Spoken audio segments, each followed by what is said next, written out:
Olá pessoal, vamos começar a falar sobre o processo de industrialização no Brasil, focando primeiro no governo Vargas. A industrialização brasileira, como já foi citada em outros vídeos, ela começa no modelo chamado de substituição de importações. Ou seja, passamos a produzir no Brasil aquilo que antes era importado e botamos um foco muito forte no mercado interno. Mas a industrialização efetiva do Brasil, ela só acontece principalmente pós-década de 30, lá para a década de 40, 50, quando o governo Vargas de verdade cria a industrialização. Aí você me pergunta, por que de verdade? Antes o Brasil não era industrializado? Qual é a grande questão? A questão é que antes o Brasil teve o que nós chamamos de surtos industriais, ou seja, surgimento de atividades fabris, tá? O princípio de um processo industrial, mas que a gente pode entender como se ele não tivesse vingado. Você entende o que isso quer dizer? Não foi uma industrialização efetiva, não foi uma industrialização consistente, ela não durou, ela não tornou o Brasil uma potência de economia industrial, ela não conseguiu chegar a esse ponto. Nós só industrializamos de fato no governo Vargas. Aí você pergunta assim, o que Vargas fez de tão diferente? Você sabe que Vargas, ele aproveitou o capital oriundo do café, e nós vimos de um período conturbado. Você sabe que a crise de 29 nos Estados Unidos afetou o comércio internacional, e aí o café também perde nesse comércio. O Brasil já precisava de um foco maior em outras atividades, e o que acontece? Vargas aproveita todo esse capital, toda essa estrutura criada. Vargas, você sabe que ele vai mais para frente consolidar o que a gente chama de lei trabalhista, você vai estudar isso como CLT, certo? Ele cria a ideia de um trabalhador mais protegido, ele vai criar aquilo que vai virar a ideia de um salário mínimo, quer dizer que ele vai criar um mercado mais forte, tudo que permite o mercado interno se desenvolver e a nossa indústria ter para onde vender. E aí ele vai e faz uma coisa importantíssima, ele investe no que nós chamamos de indústrias de base. O que é uma indústria de base? É aquela indústria que vai servir como alicerce para que outras indústrias funcionem. Sem isso, nenhum país consegue se industrializar de forma efetiva.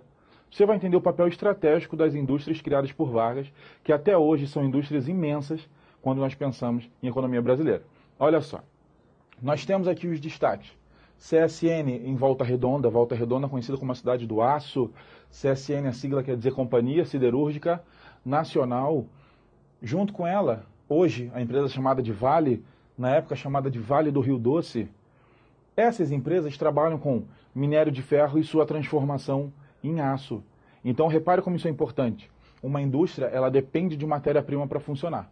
Não só para fazer seus bens de consumo, mas para criar seus bens de capital, as máquinas que serão usadas em outras indústrias. Então, uma das preocupações de Vargas era o quê?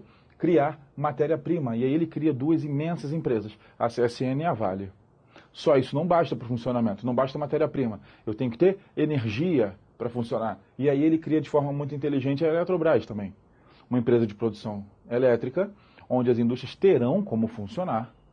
E, aliado a isso, ele cria a Petrobras, ou seja, uma empresa que será produtora de combustível, certo?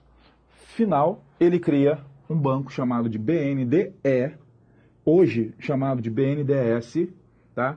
Isso faz sentido? Sim, por quê?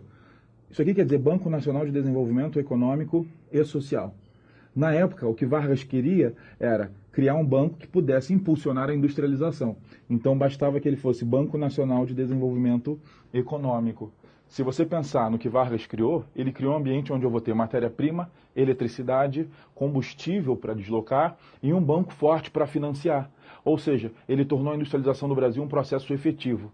A partir dessa indústria de base, o Brasil consegue crescer e crescer muito. Só isso que Vargas criou? Não. Vargas criou alguns conselhos, como o do petróleo, como o de águas e energias. Ele criou uma coisa chamada Novo Código de Minas. O que isso significava?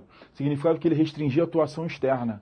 A mineração e a metalurgia, a siderurgia, deveriam ser feitas por empresas nacionais, certo? E você entende empresa nacional, uma coisa muito interessante desse período é o quê? Que a economia ela era dominada pelo Estado. O Estado brasileiro, né, Estado chamado de nacional desenvolvimentista, ele bota no peito e ele leva o avanço industrial brasileiro, ele controlava toda a atividade mineradora nesse período, tá? Fora ele, algumas atividades nacionais pontuais, mas ele restringiu o uso estrangeiro. Então o Brasil ele focou muito no seu processo de industrialização, principalmente após a criação da indústria de base. Tá? Esse processo de industrialização brasileiro ele vai ganhar muita força com um presidente chamado Juscelino Kubitschek, que nós veremos em outro vídeo.